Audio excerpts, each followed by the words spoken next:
పేదవాడి పక్షాన నిలబడతాం, ప్రజా గొంతుకై నినదిస్తాం.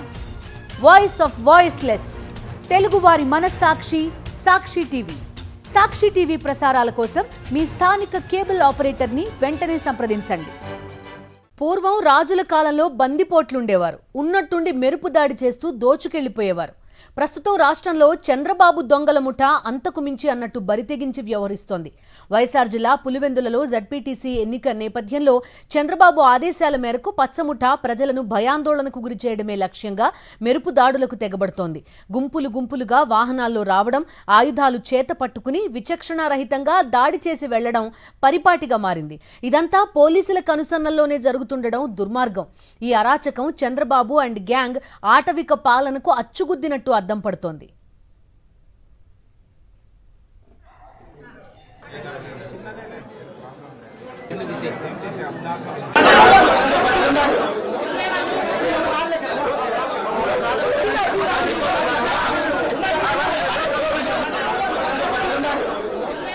వైఎస్ఆర్సీపీ నేతలపై దాడులకు తెగబడి బాధితులపై అక్రమ కేసులు బనాయిస్తున్నారు. బుధవారం ఎమ్మెల్సీ రమేష్ యాదవ్, వేల్పుల రామలింగారెడ్డిపై టీడీపీ గూండాలు అత్యంత పాశవికంగా దాడి చేశారు.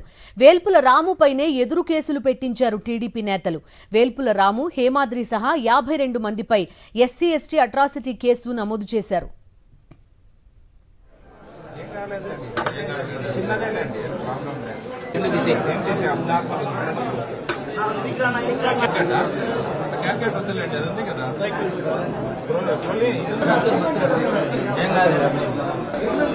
మంగళవారం బీటెక్ రవి అనుచరులు వీరంగం సృష్టించడం, తదనంతరం బుధవారం నల్లగొండువారిపల్లె ఘటనల్లో వైఎస్ఆర్సీపీ నేతలపై దాడులకు తెగబడ్డారు.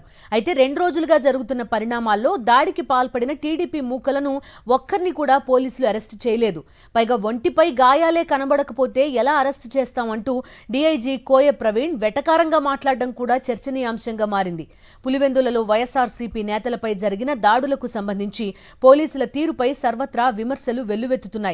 వైఎస్ఆర్సీపీ నేతలను అవమానించేలా వ్యవహరిస్తున్నారు పోలీసులు. పైగా తీవ్రంగా గాయపడి చికిత్స పొందుతున్న వారిపై ఎదురు కేసులు పెడుతున్నారు. మరోవైపు గ్రామాల్లో వైఎస్ఆర్సీపీ నాయకులపై బైండోవర్ కేసులు పెడుతున్నారు. పోలీసుల తీరుపై వైఎస్ఆర్సీపీ ఆగ్రహం వ్యక్తం చేస్తోంది.